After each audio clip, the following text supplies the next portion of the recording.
নমস্কার বন্ধুরা, ইউনিশিল্পিস কিচেনে সবাইকে স্বাগত। চলে আসলাম নতুন একটা রেসিপি নিয়ে। আজকে আমার রেসিপি হচ্ছে এঁচোড় চিংড়ি। খুব সিম্পলভাবে এঁচোড় চিংড়ি রেসিপিটা আমরা দেখাবো, তবে স্বাদ হবে অসাধারণ। তাহলে চলুন বন্ধুরা, এঁচোড় চিংড়ি বানানোর জন্য কী কী লাগছে আমরা একটু দেখে নিই। এখানে আমি নিয়ে নিয়েছি 1 কিলো এঁচোড়, এরকম বড় বড় সাইজের কেটে নিয়েছি।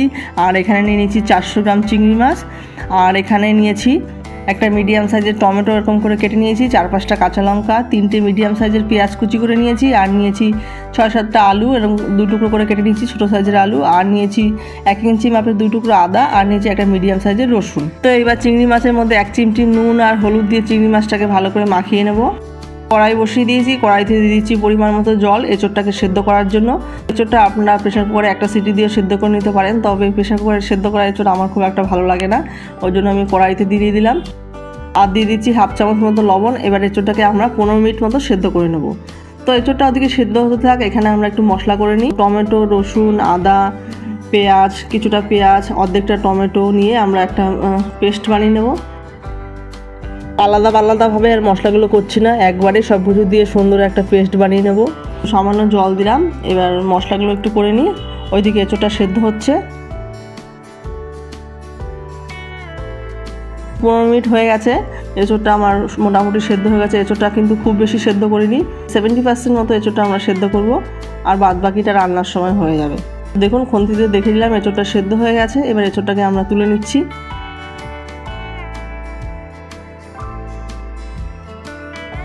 কড়াই পরিষ্কার করে নিয়ে এবার কড়াইতে দিয়ে দিলাম পরিমাণ মতো তেল চিংড়ি মাছটা ভাজার জন্য। তেলটা ভালো মতো গরম হয়ে গেছে, এবার চিংড়ি মাছগুলোকে ভেজে নেব।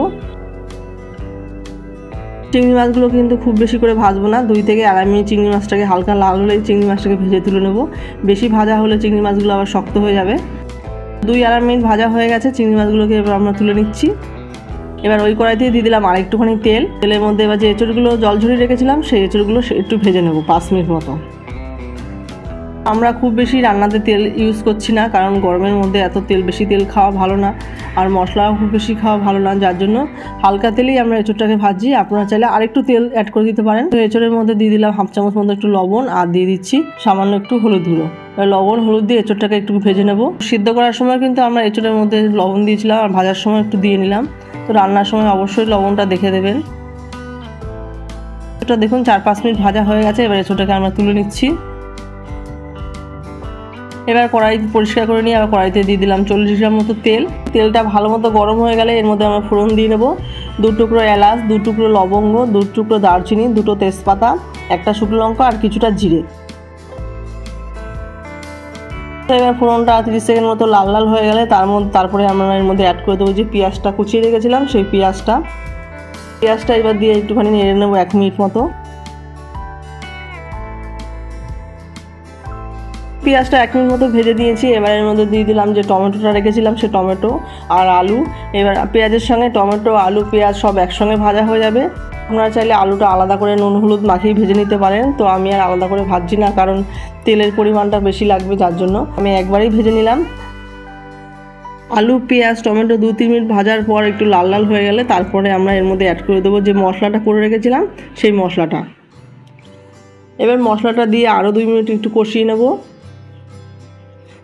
মশলাটা দিয়ে 1-2 মিনিট কষানোর পর তারপরে এর মধ্যে আমরা অ্যাড করে দিলাম পরিমাণ মতো লবণ, 1 চামচ মতো হলুদ গুঁড়ো।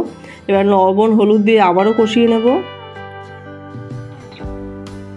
গ্যাসের ফ্লেমটা মিডিয়াম করে নিয়ে তারপরে আমরা মশলাগুলোকে কষাবো। দেখুন মশলা থেকে তেল ছেড়েছে। এবার এর মধ্যে অ্যাড করে দিচ্ছি 1 চামচ জিরে গুঁড়ো, 1/2 চামচ ধনের গুঁড়ো, 1/2 চামচের থেকে একটু কম লঙ্কার গুঁড়ো, আর যে মশলা করার বাটি ছিল সেই বাটি ধরে একটু জল দিয়ে মশলাগুলোকে আবারও একটু কষিয়ে নেব।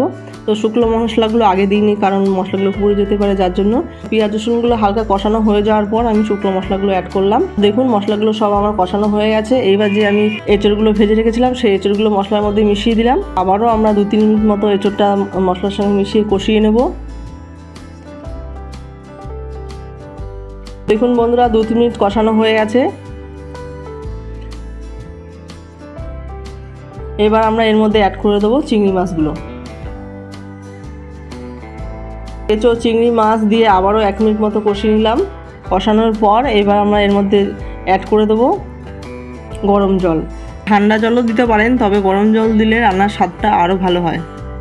এঁচোড়ের আমি একটু হালকা একটু ঝোল ঝোল রাখতে চাইছি, যার জন্য আমি জলের পরিমাণটা একটু বেশি দিয়েছি। আপনারা চাইলে আর একটু জল কমিয়ে দিতে পারেন। এবার গ্যাসের ফ্লেমটাকে মিডিয়াম করে দিয়ে ঢেকে দিয়ে আমরা এঁচোড়টাকে রান্না করে নেব আরও 10 মিনিট মতো। আর এদিকে একটা আমরা মশলা করে নেব, 2টো দারুচিনি, 2টো এলাচ আর 2 টুকরো লবঙ্গ দিয়ে একটা মশলা করে নিলাম। দেখুন এঁচোড় চিংড়ির ঝোলটা মোটামুটি প্রায় আমার হয়ে গেছে, না আলুও সেদ্ধ হয়ে গেছে, এঁচোড়ও সেদ্ধ হয়ে গেছে। এইবার এর মধ্যে আমি অ্যাড করে দেবো 1/2 চামচ মতো ভাজা মশলা আর যে গরম মশলাটা করে রাখলাম সেই গরম মশলাটা। ভাজা মশলা বলতে এখানে আমার আছে জিরে, ধনে, শুকনো লঙ্কা ভেজে গুঁড়ো করে নেওয়া। ভাজা মশলা আর গরম মশলা দিয়ে এঁচোড়টাকে আরও 30 সেকেন্ড মতো ফুটিয়ে নিলাম। এবার নামানোর আগে আমরা এর মধ্যে অ্যাড করে দেবো 1/2 চামচের থেকে একটু বেশি ঘি। ঘি আর গরম মশলা দিলে এঁচোড়ের সেন্টটাই আলাদা হয়ে যায় আর খেতেও খুব স্বাদ হয়। দেখুন বন্ধুরা, এঁচোড়টা আমার পুরোপুরি রেডি হয়ে গেছে। আমি ঝোলের পরিমাণটা এরকমই রাখলাম, আর বেশি শুকাবো না।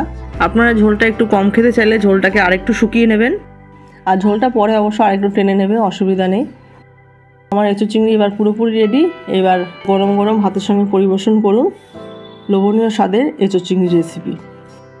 তাহলে বন্ধুরা, আজকে আমার এঁচোড় চিংড়ি রেসিপিটা কেমন হয়েছে আপনারা কমেন্ট করে জানাবেন। আর রেসিপিটা ভালো লেগে থাকলে please like, comment, share and subscribe করতে কেউ ভুলবেন না। চ্যানেল নতুন বন্ধু হয়ে থাকলে চ্যানেলটিকে সাপোর্ট করবেন, পাশে থাকবেন। দেখা হচ্ছে পরবর্তী কোনো ভিডিওতে, পরবর্তী কোনো রেসিপি নিয়ে। আপনারা সবাই ভালো থাকবেন, সুস্থ থাকবেন। চলুন তাহলে বন্ধুরা, টাটা।